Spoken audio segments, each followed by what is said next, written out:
Hey, Josh here with Crypto Y'all, and the following video is a market update for June 22nd, 2022 for those of you who are crypto curious. Now, if you're a day trader or a swing trader, probably not the best content for you. But if you are someone who's crypto curious, maybe you've owned a little bit of crypto in the past and you want to know what's ahead of us or where we are kind of in the state of the union right now, or maybe you've never purchased any crypto, but you want to learn how to create passive income and expand your net worth using the velocity that comes with crypto, then this is a great video for you, and I have a special invitation for you at the end, so stay tuned. See ya.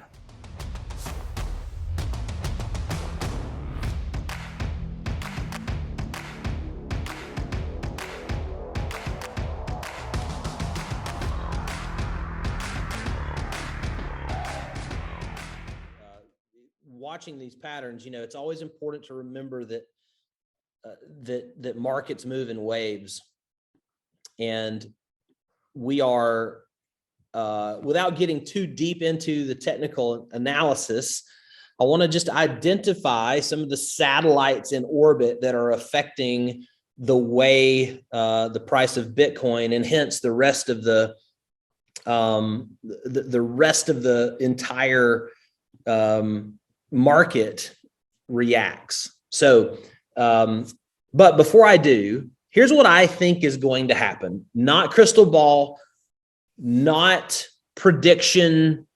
And honestly, if you've got a short-term time horizon, charts are important. If you have a long-term time horizon, charts are not that important. Okay. So I just want to be clear about that particular item. If you have and what I mean by short-term is, if you have capital invested and you're trying to get a return from it in the next 2 to 3 months, it's important to pay attention to these on a more of a micro level. If you are on a 5 to 10 year time horizon, very different. Okay, it's just very different way you look at this. So, you got psychology is a big part of investing. Stress is a big part of psychology. And if you get too deep into the weeds, that's why I only do these market updates really once a week, because we do not need technical analysis here in the Crypto Y'all ecosystem. Our wealth building strategy with the crypto flywheel is not meant to be something for day traders or swing traders. That's not what we're doing. Okay. Like I've told many of you, the most frequent trading frequency that I have is 90 to 120 days typically. In terms of just like flipping entire positions. That being said, I love knowing the macro and what's going on. And these arrows are by no means diagnostic or anything. I used them in a previous video. I left them up here purposefully just so we can kind of see where we are in relation to my last update. But there's a few theories out there, the way the technical analysts and chart nerds do this. There's one specific theory called the Elliott wave theory. If you want to Google it and geek out on something, is the Elliott wave theory. And basically what it teaches is kind of like ABC correction waves. And there's corrections or corrective moves, and then there's impulsive moves. And so many people think that we never had the impulsive euphoric blow off top that many thought were supposed to happen right here back in November, Q4 of 2021. So many people thought that this blue arrow was going to go up here closer to $100,000 or north of there. Okay. But it didn't happen. And then a lot of people now are saying, you know what? When it comes to Bitcoin cycles, this was probably the top in April of 21, and that this was an abnormality, almost an anomaly, and that we are now moving back into, we never actually had another top. Now, from a data level, that sounds ridiculous because you're looking at a higher all-time high right here than you do in April. But again, without getting too deep into the lingo and the weeds, Some people are thinking this was anomalous. This was fabricated, manufactured by everything from Federal Reserve to other macroeconomic conditions. And that now this corrective pattern that we've been in for the last 6 and 7 months, honestly, almost 7 months, has been a corrective move, and that then we are due an impulsive blow off top. Others are more sober, and I am in this camp. I think we're probably going to see between now and November something around the lines of 50 or 52,000. And that's my literal, as best as I can think through it, bull case. Now, what's the bear case? Well, the bear case is where we are right now. We're hovering at this $20,530 mark. Okay. And there are, as with the bull case, there are items in the bear case that can be made. For example, you've got Terra Luna that really started the massive cascade downward, this really violent dip over here, the Terra Luna crash. I'm not going to review all the details of that soap opera saga, but that crash. Then you've got Celsius last week that really hurt us again last Sunday or 2 Sundays ago, that created that other dip down, that wick down to 17K on Bitcoin. And then if you were to zoom in here, it had a somewhat of a V-shaped recovery back up to 20K, right? And so now we're in this fractal trading pattern again at 20K. And the where we are from a June 2022 perspective is, the question is, where are we going to close the month? Monthly closes at this point, literally over the next 8 days. This could be our moment to be able to know what's going to happen in the next 6 months. So it could be that in the next 8 days, if we can close above 24K in the next 8 days, then I would say we're in the beginnings of the impulsive correction. And then if we get above 20, if we do another weekly close above, I think once we get above 27,700, then we are starting the climb back up officially. And there will always be corrections along the way, but we'll start putting in higher lows on the way up. And that's how it works. But some big macro things have to happen. Like on the bear case, if we close below 20K this month, then there's a really good argument to be made that we'll go back down and retrace corrections and maybe even down to the 15,000s like we did last week. And that's very much in the cards, and it's very much a possibility. So we're on like this again in the short term. Long term, Bitcoin's the future. In long term, crypto's the infrastructure and fabric of society. But short term, we're on the knife's edge in terms of what's going to happen in the marketplace, because you've got some big macroeconomic factors. The Federal Reserve, Chairman Powell is literally right now, as we speak, in front of the Senate, just trying to make sure the senators are happy, and trying to reassure the legislative arm of the United States government that the Federal Reserve, the independent agency who can act without any jurisdiction from the 3 branches of the government, he's trying to reassure everybody that we're going to have a soft landing, that we're not going to be too draconian to where we're going to crash the economy. But he said they have an unrelenting commitment to lowering inflation, which oftentimes means like last week, they increased rates 0.75 basis points. Everyone believes and knows they're going to do it again in July. And when they do that, that might be priced in where we are right now. There's a really good chance that it is pretty much priced in because the rhetoric has been so strong around it. Wall Street, everyone knows it. The thing that would hurt us or hurt us more in the short term is that when the new inflation report, if we get a bad print, bad as in inflation's went up again in June, or I think July's report will be on June. Maybe it's on May. I can't remember.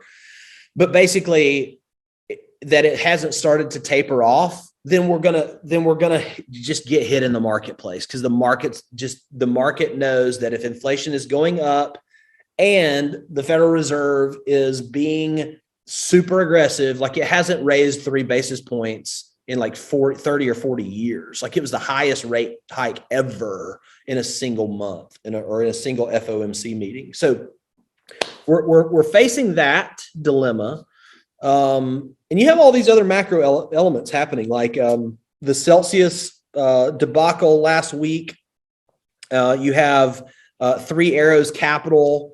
They literally basically lied to all of their VC partners and said that they would not touch the capital that the VC partners put. This is a very oversimplified explanation, but basically they had been leveraging it all out, just gross misuse of capital, and the Bitcoin crash, everything. Last week, there's a lot of conspiracy theories too. Like if you look at FTX, who bailed out a ton of these entities by giving them credit facilities, like they gave BlockFi $250 million credit facility. I think they helped Celsius and a few others. Well, if you look at FTX's sales, like they were selling Bitcoin aggressively every day compared to all the other central exchanges. Like a lot of people think that FTX was attacking all of the other competitors to get them to liquidate them on margin calls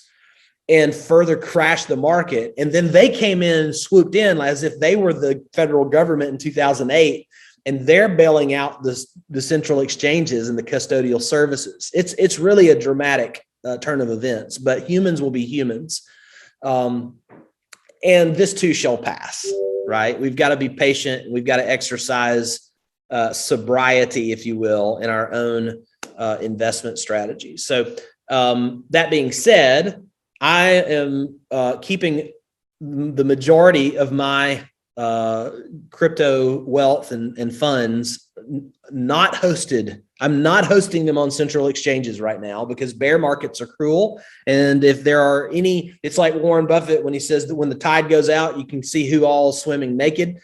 The tide is out currently, and it was really out last week. And some central exchanges were caught without clothes on. And so what happens when that happens? Well, Celsius, all of their customers' funds, my brother, for example, has half of his crypto wealth sitting in Celsius right now, and he can't withdraw it. And I've got it all on cold wallets, or I've got them in decentralized dApps. But they're off exchanges. I have full control of them, and no one can hold custody of them against my will. And that's just a pro tip, especially in bear markets, but even in bull markets, you want to have control over your crypto. And so if you haven't bought a Ledger wallet or a Trezor wallet, I would spend the $150 and get it. They're easy.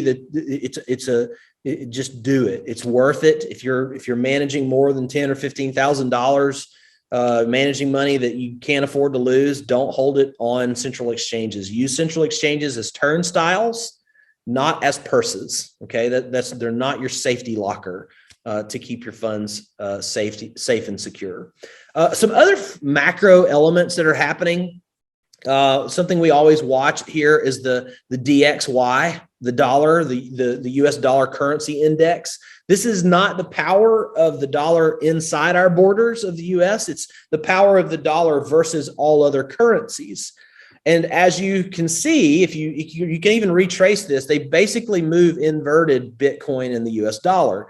And so now Bitcoin's struggling again to get up above 21K. And you can basically see that's because the DXY has had a little run this month. And then on the way down is when Bitcoin came back up the other day after its crash. And now we're in this trading range. The bull case for Bitcoin is that DXY is experiencing a double top here, and the double top usually precedes a correction. And if you see the DXY come back down to the 95, 98, even down below the 100 level or closer to it, the more it drops, basically the higher Bitcoin can go. Because what you're saying here on the macro is that the dollar is even losing value globally, but inflation in America hurts the rest of the world because the rest of the world is dependent on the US dollar. It's a really, really interesting situation. Another thing I'm watching, and one thing that happened crazy a day or two ago was Japanese government bonds went through the roof. It looked like almost like a Bitcoin move, which obviously this is abnormal, but when this is not good for the DXY when this happens. Japan's notoriously over leveraged as a country. If you think the United States lives on debt, Japan is next level. Like I think we're 120, 130% leveraged as a government. I think Japan's north of 300%. So they're just an interesting major power. I think they're G8, G7 power, third or fourth largest economy on the planet. Something you've got to keep an eye on. But when their bonds are going up, the dollar is losing its strength theoretically, and Bitcoin can go up in value. So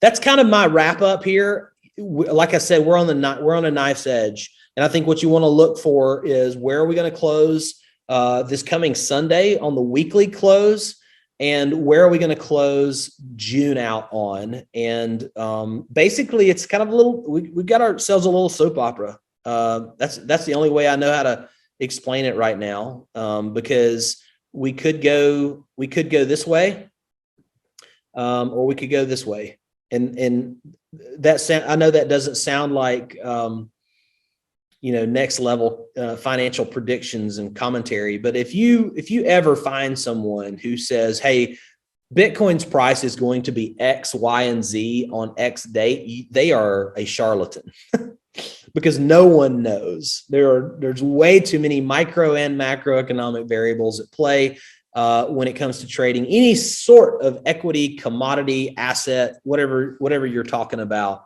I just pointed out a few of the big ones that I keep an eye out for, but there's a lot more going on out there that it's just not even worth keeping track of. So hope this was helpful. This is my market update. Hope this makes things at least somewhat simple for you, depending on your time horizon and what you're trying to do. If you're trying to flip capital quickly, then I would say, hey, look, tread lightly with your capital outlay. And don't put a ton of money in right now because it could go down. You want to wait for a correction or two to happen. Best case scenario, in my opinion, is we hit 15K hard really soon. And then we have the impulsive, just parabolic rally that Bitcoin can and has displayed many times in the past, if you look at history. And I think that correction will be in line with the Elliott wave theory. So we want another correction so we can get more bargain prices and then ride the meteor upward. And then I'll be taking profits around 50K, maybe more like 45K. I'll be taking profits. So that's something to know. And then I'll likely do anywhere between 30 and 50% of my profits I will take around 45K. Then at 50K is another rung on the ladder for me where I will take another 25%. And then I'll probably let the rest ride. I just don't think we're going back to November all-time highs before 2023. That's my personal opinion. It is not diagnostic. It is not omniscient. I'm just giving you not financial advice. It's just my best educated guess on what's to come. So yeah, I hope that was helpful, and use it to your advantage.